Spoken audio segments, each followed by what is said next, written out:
Wasn't the first time they'd sold a woman in Willow Creek. Wouldn't be the last. Courthouse steps. Noon sun beating down white and mean. Grace Holloway stood on the auction block in a torn calico dress, hands at her sides. Didn't fight. Didn't plead. Just stood there like she'd already died inside and her body hadn't caught up yet. Men circled below, calling out bids like she was livestock. $6. $7. Her hand went to her throat. Found the small brass locket there. Held it. Only thing she had left of her mother. Only proof she'd ever been somebody's daughter. $8. Do I hear 8? Harrison Garrett sat in his buggy 30 feet back, jaw tight, watching. Couldn't look away, couldn't stand the sight of it neither. $10. His voice cut through, flat, final. The crowd went quiet. He didn't look at her when he said it. Looked at the dirt, like he couldn't bear what men had made of the world. Harrison paid in silver. 10 coins. Set them in the auctioneer's palm one at a time, each one ringing against the next. She'll need proper clothes, he said. Didn't look at the man. Looked past him. Send the bill to my ranch. Yes, sir, Mr. Garrett. Anything else? No.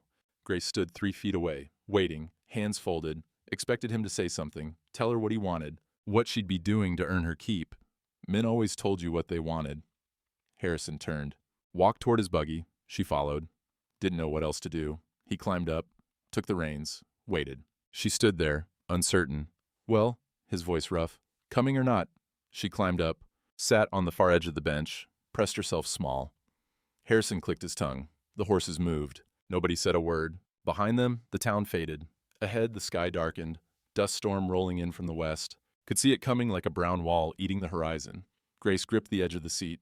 Storm meant trouble. Meant you couldn't see, couldn't breathe right. Got lost easy. Harrison saw it too. Jaw tightened.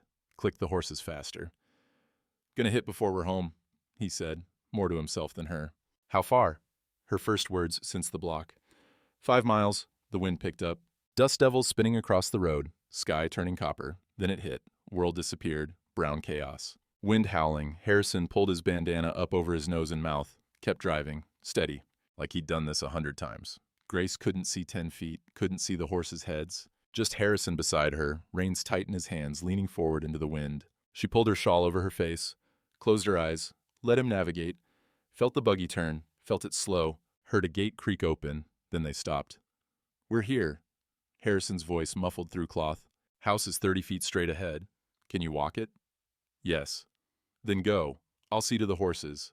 And she climbed down. Wind nearly knocked her over. Stumbled forward. Found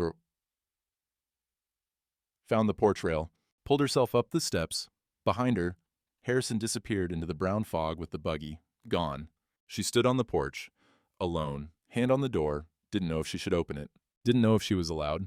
The storm passed in an hour. Left everything coated in fine dust. Grace had let herself in. Stood in the entryway. Didn't touch nothing. Just waited. The house was fine. Real fine. Wooden floors. Rugs. Furniture that matched. Paintings on walls. Chandelier overhead with real crystal. She'd never stood in a house this nice. Harrison came in through the back. Covered in dust. Took off his hat. Beat it against his leg. Saw her standing there. Servants' quarters are out back, he said. You'll work the house. My daughter needs help. Yes, sir. Name's Sarah. She'll tell you what needs doing. Yes, sir. He looked at her. Really looked for the first time. Studied her face like he was trying to figure something. Then he turned away. Get yourself settled. Supper's at 6. He walked toward his study. Boots heavy on the floor. Grace stood there a moment longer, then went out the back door. Found the small building behind the main house. Opened it. 1 room, bed, chair, washstand. Window with a curtain, clean. She stepped inside, closed the door, sat on the edge of the bed. Didn't lay down, just sat, tried to understand what had just happened. Harrison sat at his desk, dust still on his shoulders. Didn't brush it off. Opened the leather ledger. The big one, where he recorded everything, every purchase, every sale, every debt paid and owed. Ran his finger down the column to the next blank line. Picked up his pen, dipped it. Wrote in careful script, June 14th, 1907. Purchase, G. Holloway, $10 Howard. Stared at the line. Pen hovered over the paper. Should write more. Purpose of purchase. Terms. Duration. Couldn't think what to write. Why had he bought her? Saw her standing there. Saw the men circling. Saw her hand go to that locket at her throat. Saw her face. Blank, empty, already gone. And something in him broke. Couldn't let it stand. Couldn't drive away. Couldn't pretend. He hadn't seen it. So he bid. But now what? He set the pen down. Closed the book. Hard. Rubbed his face with both hands. What the hell am I doing? No answer came. Evening came. Grace didn't go to the main house for supper, figured they didn't really want her there. Wasn't family, wasn't even proper help yet. She sat in the small room as the light faded, found a basin of water on the washstand. Clean water, soap beside it, washed her face, her hands, her arms. First time in 3 days. Sat back on the bed, still dressed. Couldn't quite believe the bed was hers, that she could sleep in it. Her hand went to the locket at her throat, opened it, tintype inside. Her mother, young, smiling, dead now, 6 years. Grace touched the image. Don't know what this is, Mama. Don't know what he wants. But it's clean here, and it's quiet. That's something. She closed the locket, lay back on the bed, fully clothed, stared at the ceiling. Outside, cicadas sang. Wind stirred the cottonwoods. For the first time in months, she felt almost safe. Almost. I'll earn my keep, she whispered to the dark. Whatever it takes, I'll earn it. Always have. She closed her eyes, didn't sleep, but rested. And 30 feet away, in the big house, Harrison Garrett lay in his own bed, staring at his own ceiling, wondering what the hell he'd brought into his home. Neither of them knew the truth, not yet. That 5 years ago, in a room upstairs, Grace Holloway had sat beside a dying girl and refused to leave. Had stayed 3 days, broke the fever, saved the girl's life, then disappeared before anyone could thank her, before Harrison could find her, before he could pay the debt he didn't even know he owed.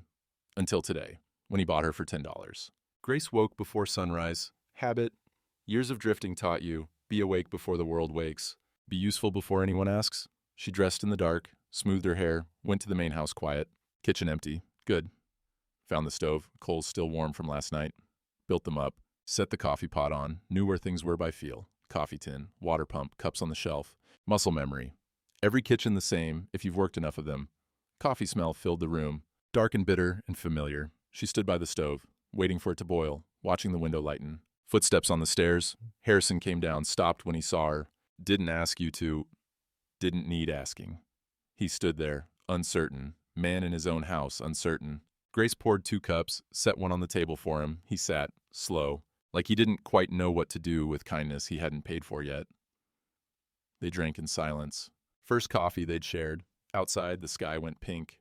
20 minutes later, Sarah Garrett came down. 25 years old, tall like her father, dark hair pinned up neat, eyes that missed at nothing. She stopped in the kitchen doorway, took in Grace at the stove. Her father at the table. Pa, you hired help without telling me? She'll assist you. Around the house. Sarah's eyes stayed on Grace. Sharp, measuring. Grace met her gaze. Didn't look down, wasn't rude, just steady. What's your name? Grace Holloway, ma'am. Don't call me ma'am, makes me feel old. Sarah stepped into the kitchen, poured her own coffee. You know healing work? Grace's hand paused on the stove handle. Some. Some how much? Enough to keep people living when they're trying to die. Sarah's expression shifted. Something there. A memory stirring behind her eyes. Where'd you learn? My mother was a frontier midwife. Sarah set her cup down, slow.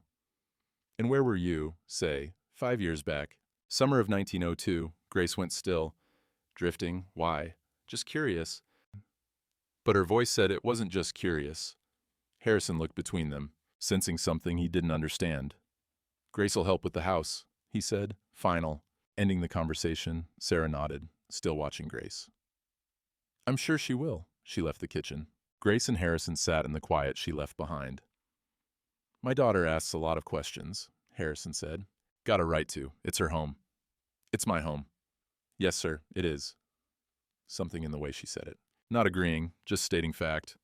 Harrison drank his coffee, didn't know what to make of her. Grace worked, didn't wait to be told, just saw what needed doing and did it. Swept the floors, washed the windows, mended a tear in the parlor curtain, moved through the house like water, quiet, efficient, there and not there at the same time. The other household staff, cook and handyman, watched her sideways.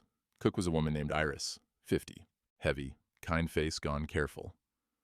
You the auction woman? She asked around noon. I am. He buy you outright or lease? Don't know, didn't ask. Iris studied her. You got spark in you.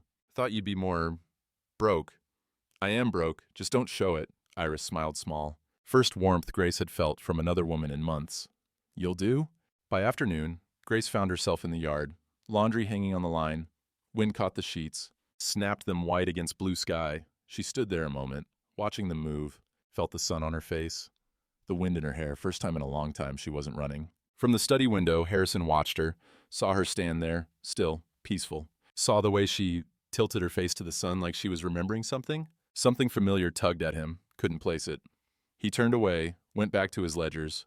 Numbers made sense, women didn't.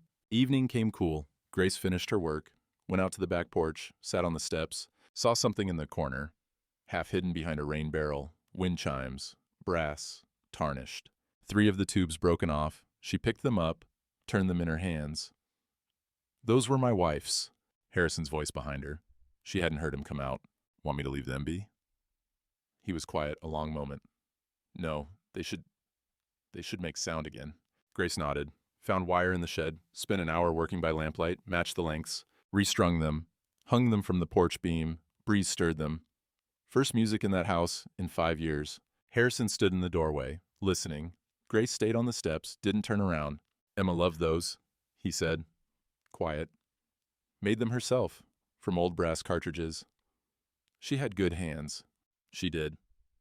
Silence, just the chimes singing. Why'd you fix them? Harrison asked. Because they were meant to make music. Seemed wrong, leaving them broken. He didn't respond. But he didn't leave, neither. They stood there. 2 people who didn't know each other, listening to a dead woman's chimes. After a while, Harrison went back inside. Grace stayed. Let the sound wash over her. First peace she'd felt in 4 years. Late that night, Harrison in his study, couldn't sleep, kept thinking about her. The way she moved through his house, like she belonged there but didn't need to.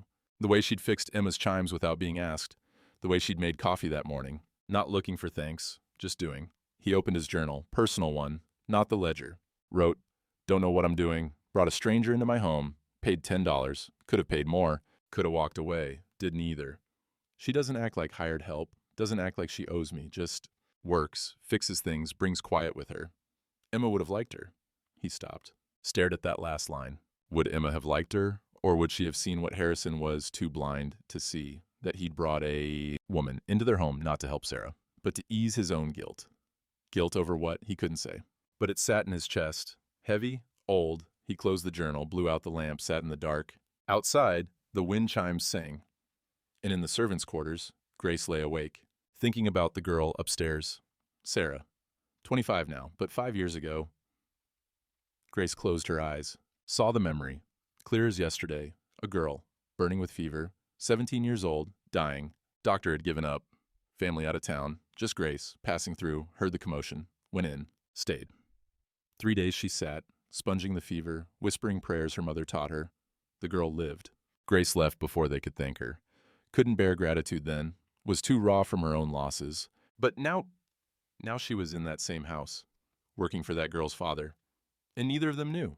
Grace opened her locket, looked at her mother's face in the moonlight. Should I tell them, Mama? She whispered. No answer came, just the wind and the chimes, singing a dead woman's song. Sarah lay in her bed, staring at the ceiling, Grace's hands. She'd seen them today, working, mending, gentle, those hands. She'd seen them before. In fever dreams, cool cloth on her forehead, strong grip on her wrist, counting her pulse. Stay with me, honey, stay. A woman's voice, low, certain. Sarah had been too sick to see her face. But the hands, she remembered the hands. Could Grace be? No. Impossible. That woman had disappeared 5 years ago.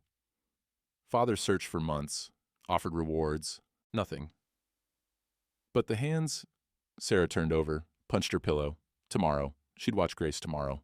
See if memory matched truth. 3 days later. Sarah stood at her bedroom window, watching Grace hang laundry in the yard below. The way Grace moved. Efficient. Sure.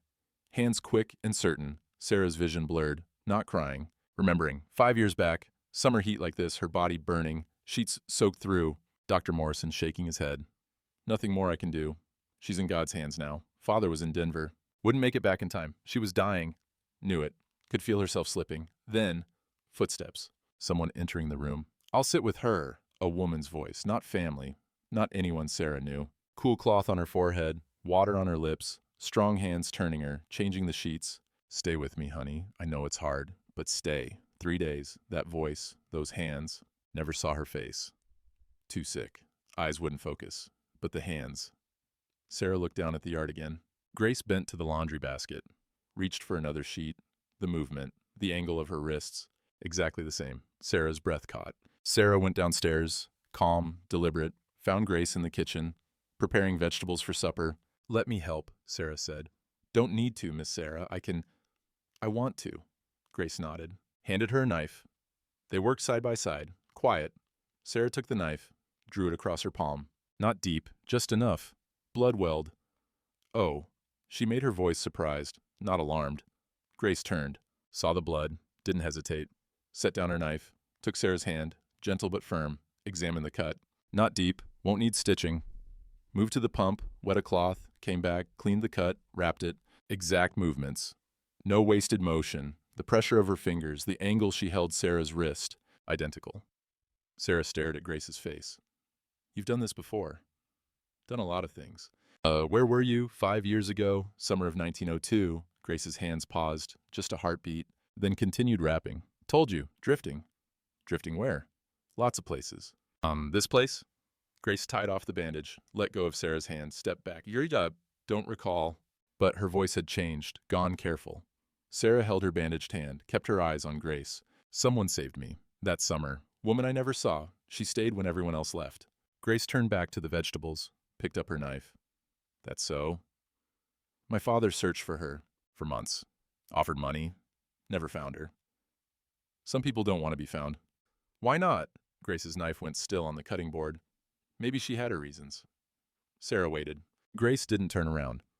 After a moment, Sarah left the kitchen. Grace stood there, alone, hands flat on the counter, breathing slow. That evening, Sarah went to her father's study. He was out checking fences. Wouldn't be back till dark. She opened his filing cabinet, found the folder marked 1902. Inside, letters, receipts, notes in his handwriting. One page made her stop. August 15th, 1902. Dr. Morrison's account of Sarah's illness, fever struck August 10th. By August 12th, patient unresponsive. I prepared the family for the worst. August 13th, a woman appeared. Approximately 30 years of age, dark hair, spoke little, said she knew healing work. I was desperate. Let her try. She sat with Sarah for 3 days. Used old remedies, willow bark, cool compresses, constant attention. Refused to leave the room. August 15th, the fever broke. Sarah lived. I asked the woman's name. She said, "Just passing through. Left before Mr. Garrett returned." I've tried to find her since. No trace.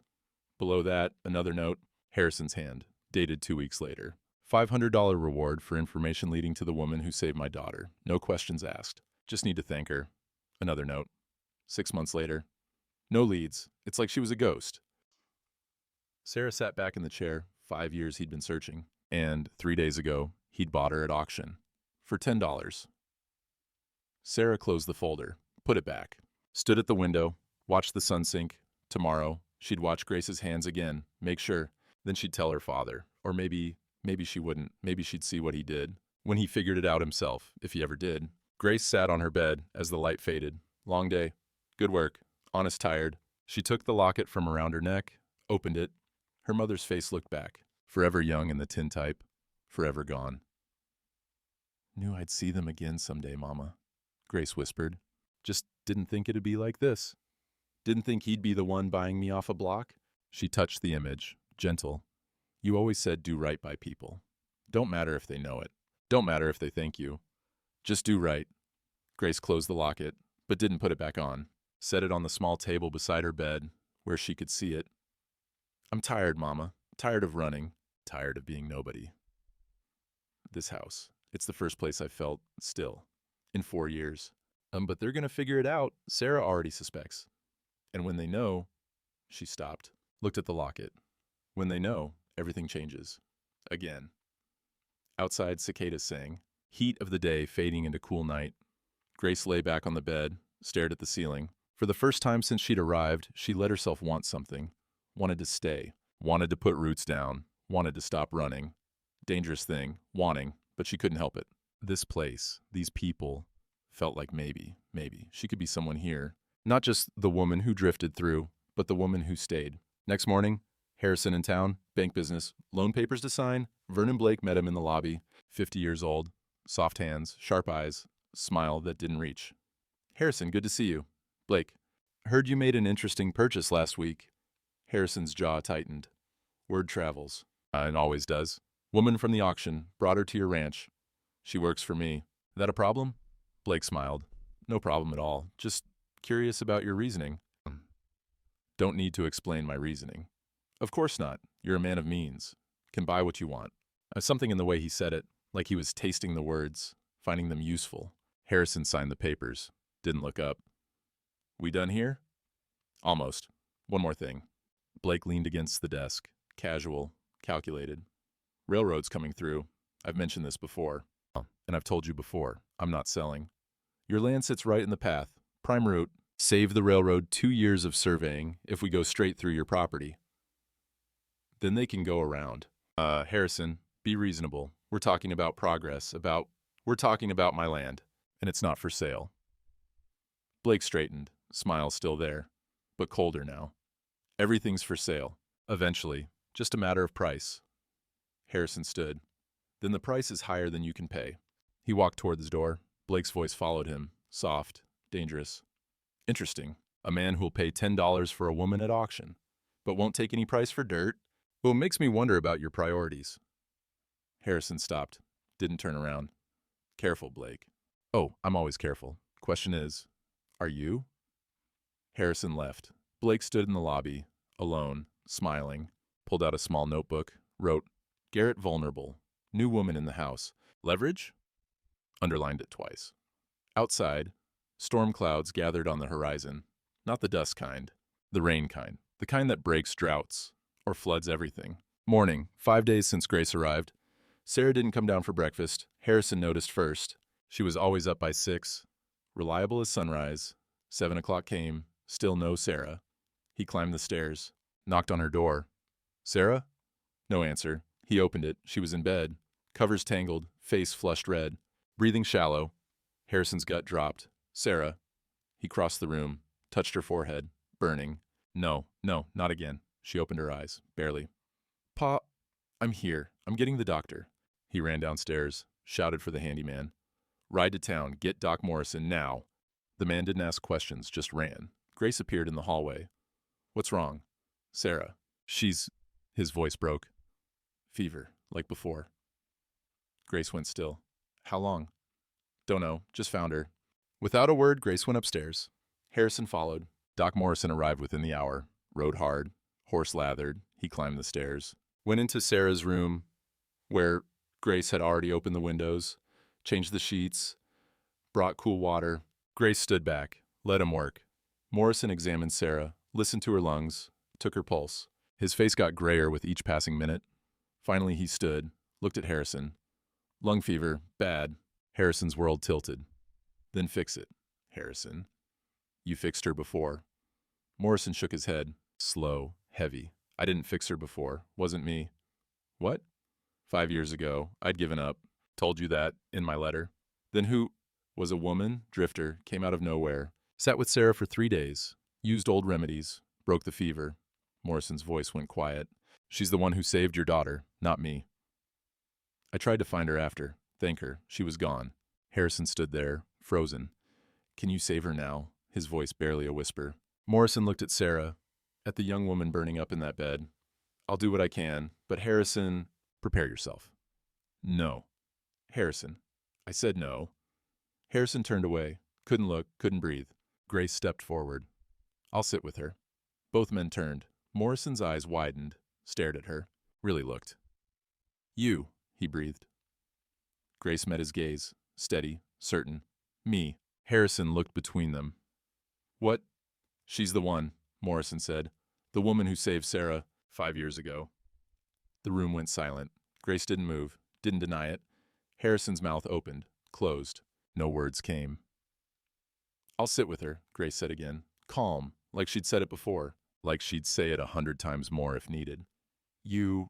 Harrison couldn't finish. Let her, Morrison said. Quiet, firm. I don't know what she does, but it works. Grace moved past them, went to Sarah's bedside, touched her forehead, her wrist, checking, turned to Morrison. Willow bark. You have any? In my bag. Bring it, and clean cloths. Basin of cool water, not cold, cool. Morrison nodded, went to get it. Grace looked at Harrison. First time she'd looked him full in the face since the auction. You can stay, or you can go, but don't get in my way. It wasn't rude, just fact. Harrison stood there, rooted. Why didn't you tell me? Didn't seem important. Didn't seem see. He stopped. Too much. Too fast.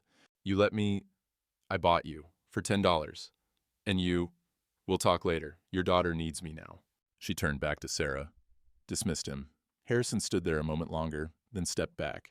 Leaned against the wall. He wasn't leaving. Hours passed. Grace worked. Willow bark tea. Spooned into Sarah's mouth, little by little. Cool cloths on her forehead. Her wrists behind her neck. Turning her. Changing the sheets when they got soaked. Humming. Low. Wordless. Some song Grace's mother must have taught her. Harrison watched from the doorway. Couldn't leave. Couldn't help. Just watched. The way Grace's hands moved. Sure, gentle, never hesitating. The way she bent close to Sarah, whispered things he couldn't hear, the way she worked. Like Sarah was hers. Like she'd fight death itself for this girl. And she wasn't getting paid for it. Wasn't doing it because he'd bought her. Was doing it because it needed doing. Why are you doing this? Harrison asked, his voice rough. Hours of silence breaking. Grace didn't look up. Wrung out another cloth. Because she needs it. I can pay. Ain't about pay. Then what? Grace set the cloth on Sarah's forehead. Careful. Tender. It's about doing right. When you can. While you can. That's all. Harrison's throat closed. Outside, the sky darkened. Not dust this time. Rain. First drops hit the window, then more, then a downpour, breaking the drought. Grace looked up. Listened to it hammer the roof. Something in her face eased. Good, she whispered. Rain's good. Near midnight, rain still falling, steady, soaking into thirsty ground. Sarah's fever hadn't broken. But it hadn't gotten worse. Grace sat beside the bed, vigilant, awake. Harrison still in the doorway, watching. He couldn't stop watching. The way Grace adjusted the cloth on Sarah's forehead, the angle, the pressure, the exact placement, something clicked. Memory, 5 years old, faded, but there. He'd come home late, 3 days after Sarah got sick, ridden hard from Denver, burst into this room, found Sarah sleeping, fever broke, doctor in the corner, exhausted, grateful. She made it. Thank God she made it. Who sat with her? A woman, left an hour ago, before you got here. What woman? Don't know her name. Said she was just passing through. Harrison had gone to the window, looked out at the empty road, saw a figure in the distance, walking, dark hair, long skirt, carrying nothing, didn't think much of it then. Too relieved Sarah was alive, but now he looked at Grace. The dark hair, the way she moved, the way she worked. His breath stopped. You. Grace's hand froze on the cloth. Didn't turn. You were here, 5 years ago. Silence. Just the rain. Just Sarah's breathing. Grace's shoulders trembled. She didn't speak, didn't deny, just kept wringing the cloth, kept working, kept saving the girl she'd already saved once. Harrison slid down the doorframe, sat on the floor. Grown man, 58 years old, put his face in his hands. I bought you, he whispered, for $10. The woman who saved my daughter.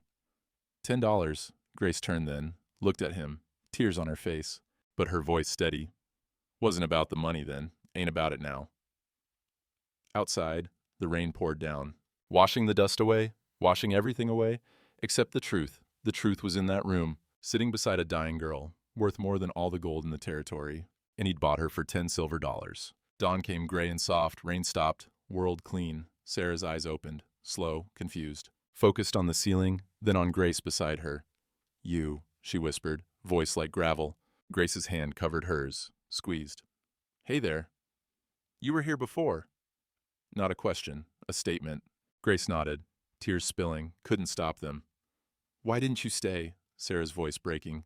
Why didn't you let us thank you? Grace wiped her face with her free hand. Couldn't, was grieving.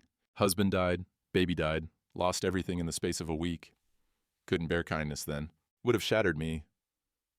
So I left. Sarah's grip tightened. You saved me anyway. Was the right thing. Even when it hurt? Especially then. Sarah closed her eyes, fresh tears sliding into her hair. Thank you, for then, for now. Grace couldn't speak, just held her hand. From the doorway, Harrison watched. He'd been there all night, hadn't moved, hadn't slept, just watched Grace work, watched her save his daughter, again. Sarah drifted back to sleep, natural sleep this time, healing sleep. Grace stood, stretched, bones aching. 3 days she'd sat, same as before, turned and found Harrison still there, staring. His face was wrecked, red eyes, unshaven, hands shaking. She'll be all right, Grace said quiet. Fever broke clean. Harrison opened his mouth. Nothing came out. Then he fell. Not fainted, not collapsed, just fell to his knees. Grown man, cattle baron, wealthiest rancher in 3 counties. On his knees on the floor, weeping, Grace stood there, uncertain, didn't know what to do. Harrison's shoulders shook. Deep, wrenching sobs, the kind men spend lifetimes holding back. "Thank God," he choked out. "Thank God." He looked up at Grace, face wet, broken open. I've been searching. 5 years, offered rewards, hired men to find you. And his voice fractured. "I bought you, on an auction block, for $10. $10. He put his hands over his face. "What kind of man does that? What kind of—" Grace knelt in front of him, slow, careful. "The kind who saw wrong and tried to stop it. No, you don't understand." Harrison dropped his hands, looked at her with raw, desperate eyes. "I need you to understand." Harrison stood, unsteady, went to the door. "Come with me." Grace followed him downstairs, into his study. He went straight to his desk, grabbed the leather ledger, the big one, opened it with shaking hands, found the page, turned it toward her. June 14th, 1907. Purchase, G. Holloway. 10 hour. Grace looked at it, then at him. $10, Harrison repeated, voice hollow. "That's what I recorded." "Like you were livestock, like you were property." He stared at the line, at his own careful handwriting. "You know what this ledger is? It's my life. Every transaction, every deal, every dollar earned and spent. 30 years of building, right here." He gripped the edge of the desk, knuckles white. "And the most important entry, the woman who saved my daughter, who gave everything and asked for nothing, and then dollars." He looked at Grace, lost. "How do I fix this? How do I make this right?" Grace was quiet a long moment. "You can't." Harrison flinched like she'd struck him. "Some things can't be fixed with money," Grace said, gentle. "Can't be balanced in a ledger." "Then what do I do?" "You live different." Harrison turned away, walked to the window, looked out at the rain-soaked land. "I wasn't here," he said, voice low. 5 years ago, when you saved her. "I know. I was in Denver, buying cattle, building the herd, making deals." His hands fisted at his sides. "Got a telegram. Sarah dying, come home. Rode 3 days straight, got here, and she was already recovering. You'd already saved her, and left." He turned back to Grace. "But that wasn't the first time." Grace waited. 20 years ago, my wife Emma died in childbirth, having Sarah. I was at a stock sale, 2 counties away. His voice cracked. "Got word she'd gone into labor early. Complications. Rode hard. Wasn't fast enough. She died asking for me. I wasn't there." Silence filled the study. Heavy. Ancient. "I built this empire," Harrison continued. "Every acre. Every head of cattle. Every dollar. Built it myself. Thought that's what a man did. Provide. Protect. Build something that lasts. But I wasn't there. When it mattered. When Emma died. When Sarah nearly died. I was always somewhere else. Making money. Making deals. Making a name." He looked at his hands, turned them over like they were foreign objects. "These hands built an empire, but they weren't there to hold my wife when she died. Weren't there to cool my daughter's fever. Your hands did that. Your hands. Worth more than everything I've built." He sat down hard in his desk chair, put his head in his hands. "I saw you on that auction block. Knew it was wrong. Thought if I bought you, I was fixing something. Thought I was being decent." He laughed, bitter, broken. "But I was just doing what I always do. Throwing money at a problem, buying control. Didn't even occur to me you might not want to be bought.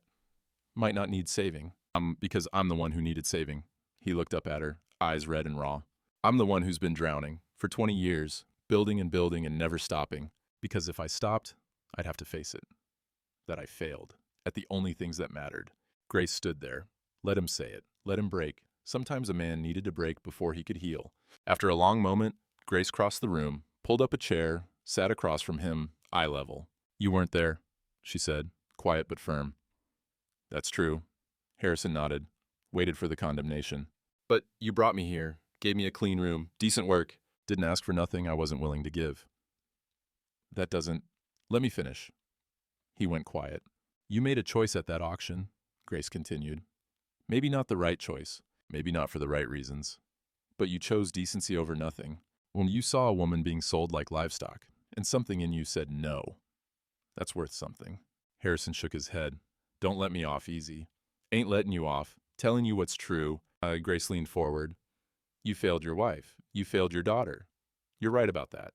Well, can't undo it, can't buy it back, can't make it balance in that ledger. But you can choose different now, today, tomorrow. You can be here when it matters, and you can stop building walls and start building family. Her voice softened. I know about failing people. Lost my husband because I was too proud to ask for help when the drought hit. Lost my baby because I worked myself sick trying to save the farm alone. It took me 4 years to stop running from that guilt. 4 years of drifting, helping strangers, trying to pay a debt I couldn't pay. Until one day I realized, can't undo the past. Can only do better going forward. She reached across the desk, touched his hand. You found me. Didn't know you were finding me, but you did. Maybe that's grace. Real grace. Getting chances you don't deserve. Harrison looked at her hand on his, small, calloused, strong. The hand that saved his daughter, twice. I don't deserve you in this house, he whispered. Nobody deserves nobody. We just get each other anyway. Question is, what do we do with it? The study door opened. Sarah stood there, wrapped in a blanket, pale but standing. Sarah. Harrison started to rise. Sit, Pa. She came into the room, looked at her father, at Grace, at the ledger open on the desk. Heard some of that, she said. Walls in this house are thin. Harrison's face flushed. Sarah, You're sorry, I know. She moved to stand beside Grace's chair, put her hand on Grace's shoulder. But she's right. Can't undo it. Can choose better now. She looked at Grace. She stays, Pa. Not as hired help, not as someone you bought. As family. If she'll have us. Both of them looked at Grace. Grace sat there, feeling the weight of it. A family. Broken but willing, flawed but trying. Her hand went to her throat, found the locket there. Thought about her mother. About doing right. About putting roots down after 4 years of running. I'll stay, she said, quiet. But not for wages. Harrison nodded. Then for what? Grace looked at him. At Sarah. At this man who'd bought her for $10 and didn't know he'd been buying the angel he'd searched for. At this girl she'd saved twice now, who looked at her like she mattered. For family, Grace said. If that's offered true. Harrison stood, extended his hand across the desk. It's offered true. Grace stood, took his hand. They shook, equal to equal. Contract written in something stronger than ink. Sarah smiled. First time in days. Good. She swayed a little. Still weak. Grace caught her. Back to bed with you. Yes, ma'am. Grace helped her toward the door, stopped, looked back at Harrison. That ledger entry, the $10 one. Yes. Leave it. Harrison blinked. What? Leave it there. Don't cross it out, don't burn it. Why? Grace smiled small. Reminder of where we started, so we remember how far we came. She guided Sarah out of the room. Harrison stood alone in his study, looked down at the ledger. June 14th, 1907. Purchase, G. Holloway, $10,000. His hand hovered over it. Started to reach for his pen. Stopped, left it. Grace was right. Some things needed remembering. Even the shameful things. Especially those. Outside, the sun broke through the clouds. First time in days. Light poured through the study window. Caught the dust motes. Made them gold. Harrison closed the ledger. Sat down. And for the first time in 20 years, wept not from grief, but from relief. Evening came soft. Harrison sat on the front porch. First time all day he'd been still. Sarah was sleeping. Natural sleep. Grace had checked on her twice, then retreated to her quarters to rest. House was quiet. Harrison looked at his hands, turned them over, studied the calluses. The scars from barbed wire, from branding irons, from 30 years of ranch work. Building hands, not healing hands. He thought about Emma. How long since he'd let himself really think about her? 20 years of keeping busy, keeping moving, building more, buying more, adding acres like they could fill the hole. They couldn't, never could. Wind stirred the cottonwoods. Grace's repaired chimes sang soft. Emma's chimes. Harrison closed his eyes, listened. I'm sorry, he whispered to the empty air. Should have been there, should have held your hand. Should have been a better husband, better father. Thought providing was enough, wasn't. No answer came. Just the chimes, just the wind. But something in his chest loosened. First crack in a dam held too long. He sat there as the light faded. Didn't go inside, just sat, learning how to be still, learning how to be present, even when there was nothing to do but sit. Grace couldn't sleep. Too much, too fast, body exhausted but mind racing. She walked the property in the dusk, needed air, needed space, found herself behind the house. Emma's old garden, dead roses, weeds waist-high, years of neglect, but the fence posts still stood. The gate still swung. Grace knelt, touched the soil, dry, hard, but good underneath. Could grow things here. Could grow roses again. She sat back on her heels, looked at the tangle of dead vines. "This what you're offering me, Mama?" she whispered. "A dead garden," smiled Small. "Guess that's fitting. I'm half dead myself." But half dead meant half alive. Meant there was something left to work with. She pulled a weed, then another, not trying to clear it all, just starting. Her hands remembered the motions from her own garden. The one she'd lost, the one that dried up when her husband died. When she stopped caring for it, stopped caring for anything. But here, maybe here she could try again. Maybe here she could put roots down, grow something that lasted. She worked until full dark, until her hands ached, then sat in the dirt, surrounded by pulled weeds. First work she'd done for herself. Not for wages, not for gratitude, just because she wanted to. Felt good, felt like choosing. Sarah sat at her desk. Lamplight low, pen in hand, paper in front of her, blank, started writing. "Dear Aunt Mary, I almost died again. Same fever as 5 years ago. You remember, Pa told you about it in his letters. The same woman saved me, both times. Her name is Grace Holloway. Pa bought her at an auction for $10 3 weeks ago. Didn't know who she was. Neither did she know this was the same house. Took a fever to bring truth out. He broke today, really broke. Talked about Ma, about not being there, about building walls his whole life. Never heard him cry before. Grace was kind to him, kinder than he deserved maybe. But she told him truth too, said he can't undo the past, can only choose better now. I think he's trying. First time I've seen him try something he can't buy his way through. Grace is staying. As family. Not as help. Feels right. Feels like maybe we're becoming whole again. Miss you. Wish you could meet her. Love. Sarah." She folded the letter, didn't seal it, wasn't sure she'd send it. Sometimes you just needed to write things down, make them real. She set it aside, blew out the lamp, lay in bed, listened to the house settle. For the first time since her mother died, it felt like a home. Not just a building where her father slept between work, but a home, with people in it who chose each other. She smiled in the dark, fell asleep peaceful, in town. Blake's office above the bank, late, lamp burning, maps spread on his desk. Garrett property circled in red ink. Railroad route drawn through it in blue. Blake sat back, smoking a cigar, thinking. His partner, Thomas Welch, sat across from him. Railroad man, cold eyes. "Garrett won't sell," Welch said. "Stubborn fool." "He will." "How you figure?" Blake smiled. Tapped ash into a tray. "Man's got a weakness now, that woman." "The auction woman?" "Grace Holloway. Town's already talking. Garrett bought her, brought her to his ranch. Now she's living there like family." Blake leaned forward. Respectable rancher, pillar of community, buying women at auction, keeping them in his house. "Don't look good, does it?" Welch caught on. Smiled slow. "You thinking scandal?" "I'm thinking pressure, right kind of pressure, from the right people. Judge Harmon owes me favors, Sheriff Dobbs too.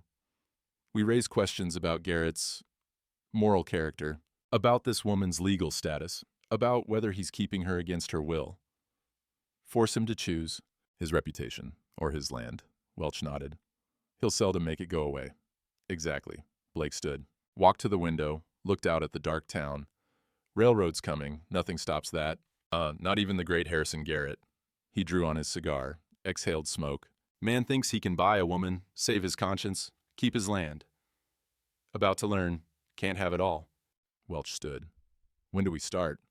"Tomorrow. Let him have one night of peace. Then we remind him what the world thinks of men who buy women."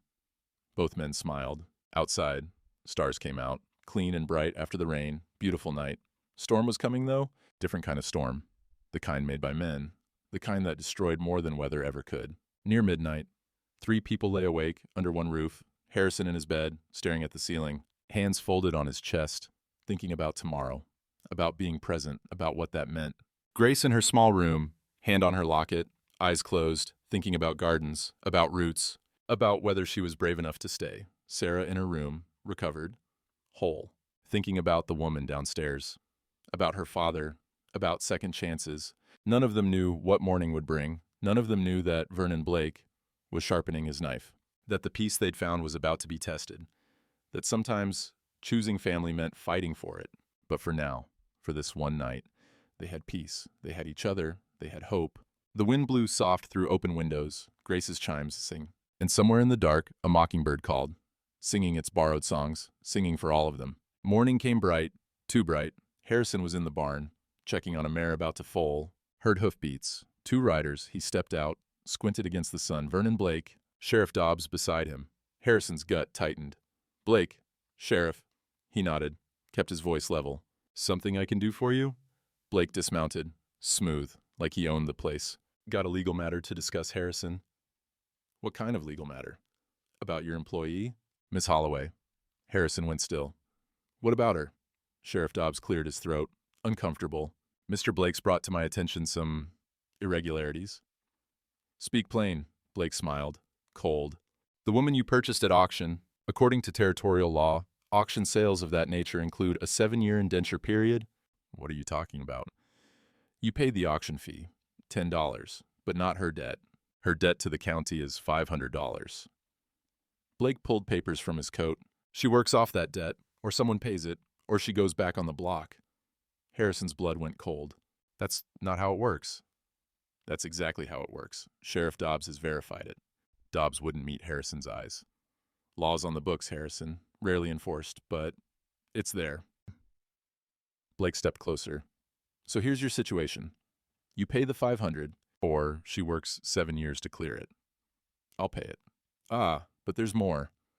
Blake's smile widened. She can't work for you. Conflict of interest. County assigns her labor. And I've already filed paperwork to have her assigned to my household. 7 years. Working for me. Harrison's hands became fists. You son of a... Careful, Harrison. Sheriff's right here. Dobbs shifted. Blake's within his legal rights, much as I don't like it. Harrison stared at Blake. Saw it clear now. This is about my land. This is about the law. This is about the railroad. About forcing my hand. Blake shrugged. Call it what you want, but Miss Holloway leaves with me today. Unless... Unless what? Unless we can come to an arrangement? Silence. Just wind in the cottonwoods. Dust stirring. What arrangement? Harrison's voice flat, dangerous. 400 acres. The ones the railroad needs. Plus water rights. You transfer those to the railroad company. I'll forget about Miss Holloway's debt. She stays free. No. All 3 men turned. Grace stood on the porch, had been listening. She came down the steps, calm, steady. I'll work it off. Grace, Harrison started. Ain't your choice. It's mine. She looked at Blake, met his eyes. No fear there. 7 years. I'll work. Blake's smile faltered.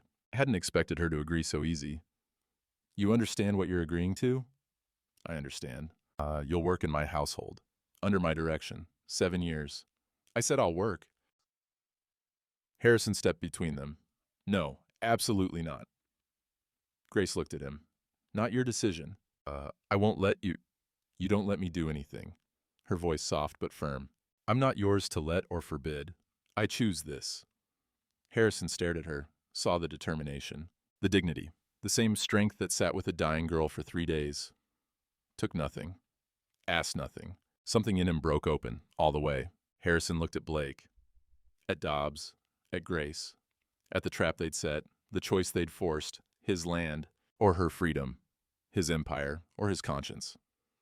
How much for the debt? His voice quiet. $500. And my land. 400 acres, plus water rights. Harrison was quiet a long time. Grace touched his arm. Don't. Not for me. He looked at her. Really looked. 5 years ago, he said. You sat with my dying daughter. Took nothing. You gave everything, asked for nothing. I built an empire taking everything, giving nothing that mattered. He turned to Blake. You get the land. She stays free. Blake blinked. Hadn't expected it. You're agreeing? I'm agreeing. 400 acres, water rights, in writing. I'll have the papers drawn up by tomorrow. Blake studied him, suspicious of the easy victory. And if you back out? I won't. How do I know? Harrison looked him dead in the eye. Because, unlike you, my word means something. Blake flushed. But he'd won. Couldn't argue now. Fine. Tomorrow, at the bank. He mounted his horse. Dobbs followed. They rode off. Harrison stood in the yard, watching them go. Grace beside him, silent. You didn't have to do that, she said finally. I did. That land is dirt, your family. He looked at her. Took me 58 years to learn the difference. Harrison went to his study. Grace followed. Didn't ask, just followed. He went straight to his desk, opened the leather ledger, found the page, the one they'd talked about keeping. June 14th, 1907. Purchase G. Holloway, $10. Tore it out. Grace watched. Thought we were leaving it, as a reminder. Changed my mind. He walked to the fireplace. Cold now. Summer. But he knelt, struck a match, held the paper over kindling, set it on fire, watched it curl, blacken, turn to ash. Some debts don't get recorded, he said, because they can't be. Some payments can't be made in cash, because they're already paid. He stood, faced her. You don't owe me, never did. I owe you, everything. Grace's eyes filled. Harrison, and I can't pay that debt, not in land, not in gold, not in anything. All I can do is be here, be present, be family. If you'll let me.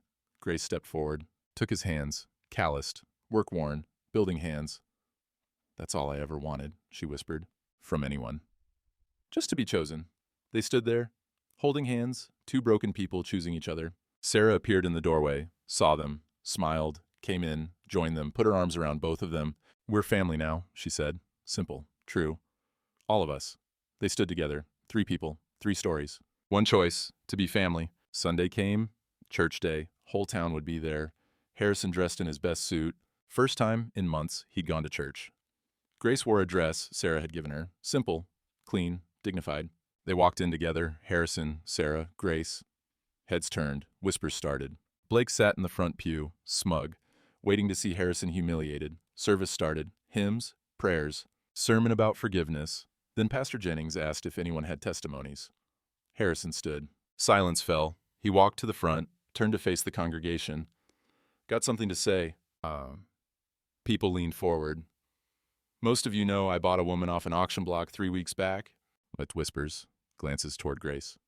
Thought I was saving her. Thought I was being decent. Turns out I was trying to buy my conscience clean. He paused. Let that sit. That woman, Grace Holloway, she saved my daughter 5 years ago, when Sarah had fever. Sat with her 3 days. Took nothing. Left before we could thank her. I've been searching for her since. Never found her. Until I bought her for $10. His voice cracked. Spent 20 years building an empire. Thought that's what made a man. Thought providing was protecting.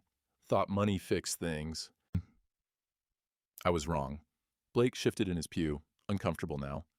Yesterday, Mr. Blake offered me a choice. Keep my land, or free Grace from a debt she didn't owe. I chose her. Gave him 400 acres. Water rights, prime grazing. Gasps, murmurs. 400 acres was a fortune. Some of you think I'm a fool, probably right. But I'd rather be a fool who chose right than a rich man who chose nothing. He looked at Grace, at Sarah.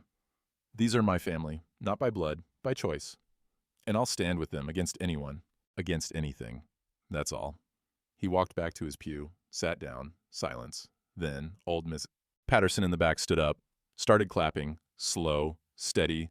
Then the blacksmith joined her, then the school teacher, then more. Soon half the church was standing, applauding. Blake sat there, face red, beaten, not by money, not by power, by decency. Pastor Jennings wiped his eyes. That's what repentance looks like, folks. A man willing to lose everything to do right. Let's pray. After service, people came up, shook Harrison's hand, welcomed Grace, treated her like family, because Harrison had claimed her as family, publicly, loudly, and in that town, that time. A man's word still meant something. They walked home in the afternoon sun. Harrison, Sarah, Grace, silent, peaceful. When they reached the gate, Grace stopped. Thank you, she said. Simple. Harrison shook his head. Don't thank me. You saved my daughter. Twice. Saved my soul once. We're not even close to even. Grace smiled. Then I guess we'll just have to stay family. Keep trying to balance it. Might take a lifetime. Harrison smiled back. First real smile in 20 years. Got time. They went inside. Together. They walked back to the ranch in comfortable quiet. Sunday dinner waiting. Roast Iris had prepared. Table set. But Harrison stopped on the porch, turned to Grace. Need to say something. Grace and Sarah waited. You're free, no debt, no obligation. Can leave anytime you want. Grace nodded. I know. But I'm asking you to stay. Why? Harrison looked at his hands, then at her.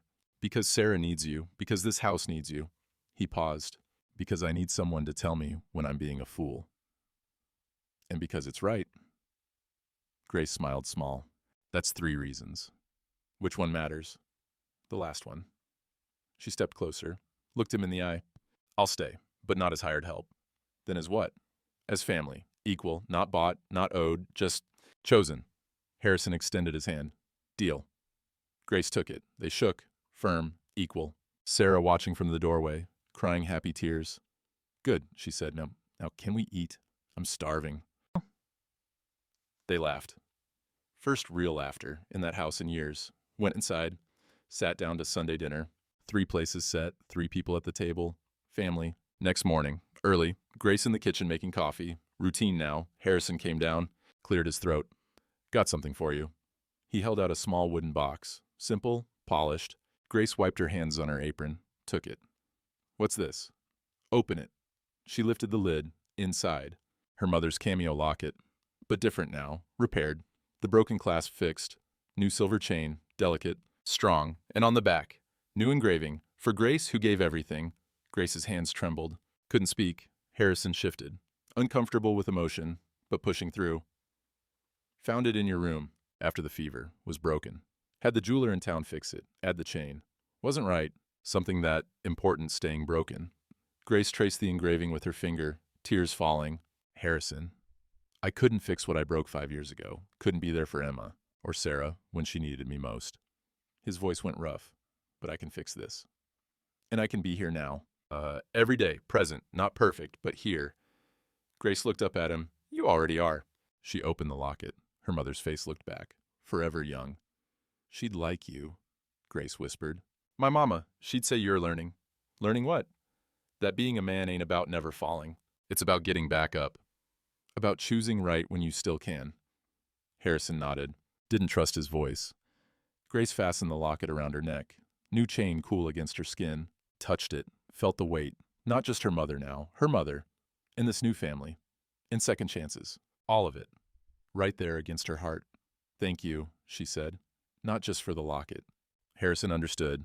Nodded. Poured himself coffee. Changed the subject before he started crying again. Sarah wants to plant roses today.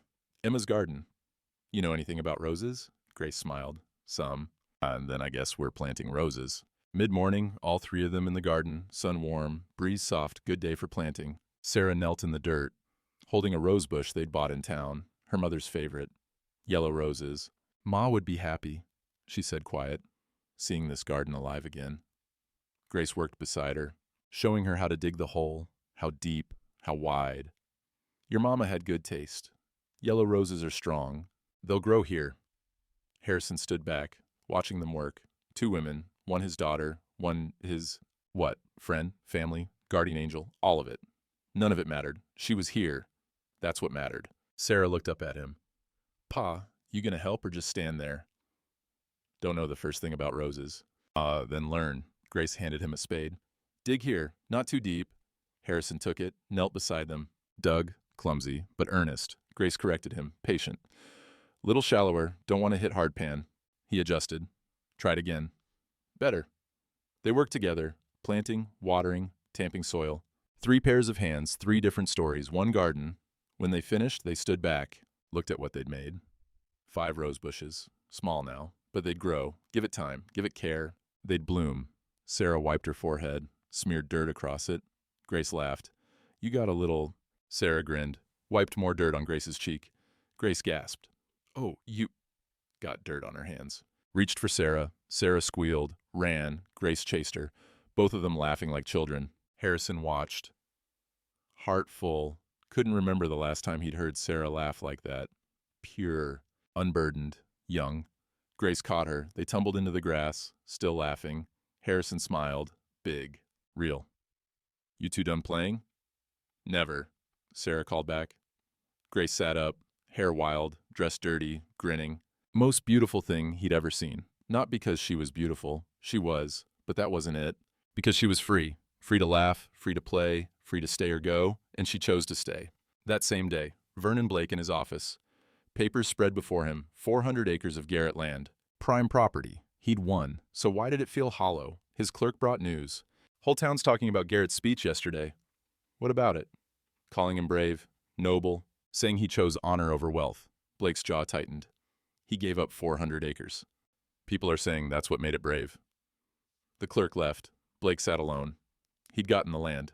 Railroad would go through. He'd make money. But Garrett had gotten something else. Respect, admiration, Love.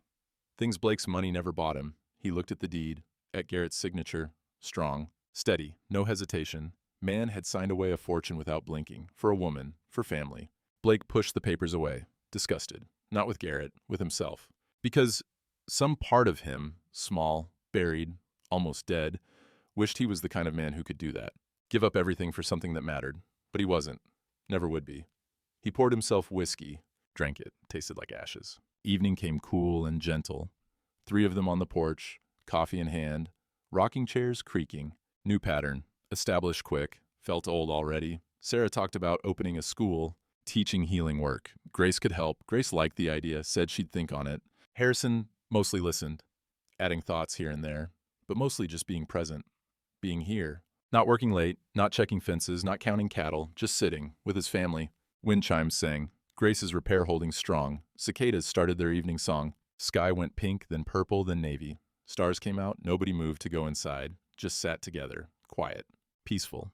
Grace touched the locket at her throat, felt its weight, thought about 4 years of running, of drifting, of being nobody. Now she was somebody. Not because Harrison bought her. Not because she saved Sarah.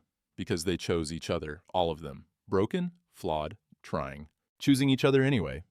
Sarah leaned her head against Grace's shoulder. Comfortable? Natural. Love you, she said. Simple, true. Grace's throat closed. Love you too, honey. Harrison reached over, squeezed Grace's hand. Brief, warm, didn't say anything, didn't need to. They sat in the dark, listening to the night, family, finally. Summer deepened. Garden grew, Grace out there every morning, tending, watering, pulling weeds. Harrison joined her most days, learning, still clumsy with the plants, but getting better. This morning he knelt beside a rose bush, pruning shears in hand. Like this? He showed Grace his cut. She examined it.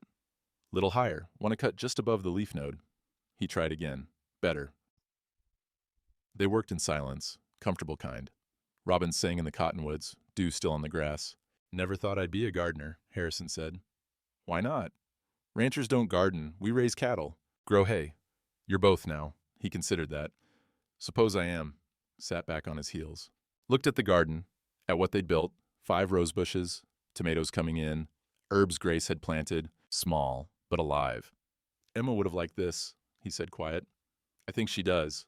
Harrison looked at Grace. You believe that? That the dead watch? Don't know, but I hope so. Me too.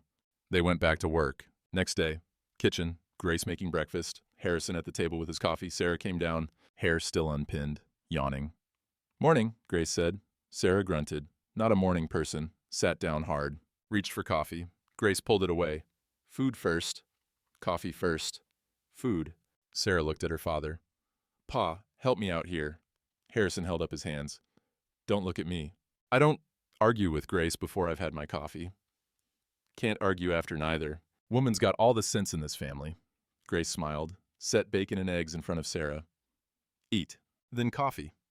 Sarah ate, grumbling, but eating. Harrison caught Grace's eye, winked.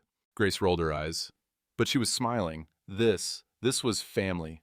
Not perfect, not fancy, just people, showing up, day after day, choosing each other in the small moments. Sarah finished, held out her cup. Now? Grace poured. Now. Thank you. Sarah sipped, sighed happy. You're bossy. You know that? I know. Good thing we like you. Good thing. Harrison watched them. Warmth in his chest. His girls, both of them. Sunday. 3 weeks since Harrison's speech. Town had shifted. Folks greeted Grace now, by name, with respect. Women asked her about healing work, about remedies. Mrs. Patterson invited her to quilting circle. The school teacher asked if she'd talk to the children about frontier medicine. Grace said yes to both. After church, young Emma Walsh approached. 17, shy. Miss Grace? Emma, how are you? Fine, ma'am. I was wondering, could you teach me healing work? Grace smiled. Your mama know you're asking? She's the one told me to. Grace looked over, saw Mrs. Walsh nodding, encouraging. Then yes, come by Tuesday afternoon. We'll start. Emma's face lit up. Thank you. She ran off. Sarah leaned close to Grace. You're starting a school. Didn't mean to. Too late now. You're official. Grace laughed. Felt good. Being wanted, being useful, being part of something. Harrison watched from a few feet away, talking to the blacksmith, but his eyes kept drifting to Grace. Seeing her laugh, seeing her belong, worth every acre he'd given up, worth twice that. That evening, porch again, stars coming out, cicadas singing. Grace rocked slow, thinking. Can I ask something? Always, Harrison said. You ever regret it, the land? Silence. Harrison sipped his coffee. No, not even a little? Not even a little. He set his cup down, looked at her. Built that empire over 30 years. Every acre cost something, sweat, blood, time away from Sarah. Gave away 400 acres in a day. Didn't hesitate. You know why? Grace waited. Because I finally figured out what's worth keeping. He gestured to the porch, to Sarah, to Grace. This, right here. This is worth keeping? Grace's eyes filled. You're getting soft in your old age. Maybe, or maybe I'm just getting smart. Sarah laughed. Pa's never been smart, but he's learning. Watch it, girl. What? It's true. They laughed together. Easy, light. Grace leaned back, looked at the stars, thought about where she'd been a month ago. Auction block. Nowhere to go, nothing left. Now she had a home. Had family. Had purpose. Had roots. Thank you, she said, soft, to both of them. To the universe. To whatever grace brought her here. Harrison heard, nodded. Sarah took her hand, squeezed. They sat in the good dark, belonging. Later that night, Harrison in his study, opened his personal journal, hadn't written in weeks, picked up his pen. July 15th, 1907. Garden's growing. Grace teaches me patience. Never been good at that. Sarah's happy, really happy. First time since Emma died that this house feels alive. Grace is teaching healing work. Town women come by Tuesday afternoons. Sarah helps. They're building something. Don't know what to call it. School. Legacy. Hope. Gave up 400 acres. Best business decision I ever made. Not because of what I got, because of what I kept. Emma used to say, Harrison, you're so busy building you forget to live. She was right. Took me 20 years to understand. But I'm living now. Every morning, coffee with Grace, working the garden. Evening porch talks. Small things. But they're everything. Strange. Spent my whole life chasing more. More land, more cattle, more money. Finally learned, more ain't always better. Sometimes enough is perfect. He closed the journal. Blew out the lamp. Went upstairs. Past Sarah's room. Door cracked. Light still on. Knocked soft. Come in. She was reading. Looked up. Everything okay, Pa? Yeah, just wanted to say goodnight. He'd never done that. Not since she was small. Sarah's face softened. Night, Pa. Night, honey. He started to leave. Pa? Yeah? I'm proud of you. Harrison stopped, turned. For what? For choosing us, for changing. For being here. His throat closed, nodded. Couldn't speak, left the door, went to his room, lay in bed, stared at the ceiling. Sarah's words echoing. I'm proud of you. First time she'd said that, first time he'd earned it. He smiled in the dark, fell asleep peaceful, dreamed of roses. Morning, October, 1907. Emma's garden bloomed, yellow roses, red, white, full and fragrant. Grace knelt in the soil, hands in earth, silver locket catching first light, Harrison beside her, pruning. Still learning, still clumsy, but present, Sarah on the porch, rocking chair creaking, coffee in hand. Watching them, healed, whole, alive. Wind chimes sang Emma's song, cicadas quiet now, autumn cool. Grace touched a yellow rose. Perfect bloom. She'd be proud, Harrison said, quiet. Of the roses? Of you, for making this a home again. Grace looked at him. At this man who'd bought her for $10, who'd given up an empire, who'd learned to kneel in dirt and 10 things that couldn't be bought. We all did that, she said. Together, Sarah called from the porch. Coffee's ready. They rose, walked toward the house. 3 of them, family, not by blood, not by purchase, not by debt, by choice. Morning light soft, golden. New. They climbed the steps, sat in their chairs, coffee steam rising, sweet and dark, no words needed. Just being together, just this. Harrison looked at his hands, at Grace's hands, at Sarah's face, at everything he almost missed, everything he almost traded for acres and cattle and numbers in a ledger, almost, but didn't. And now he had this. Dawn, coffee, family. Roses blooming where death had been, life growing where nothing grew, Grace beside him, Sarah whole, house full of laughter and learning and second chances, worth every acre, worth everything. The wind stirred, chimes sang. Somewhere in town the church bell rang. Grace's hand found his, squeezed once. He squeezed back. Sarah smiled. The sun cleared the horizon. And Harrison Garrett, who'd spent 58 years building walls and calling it strength, Finally, understood. This was strength. This was enough. This was everything. In his study, the leather ledger lay open. New entry, recent ink. October 20th, 1907. Grace Holloway. Family. Priceless.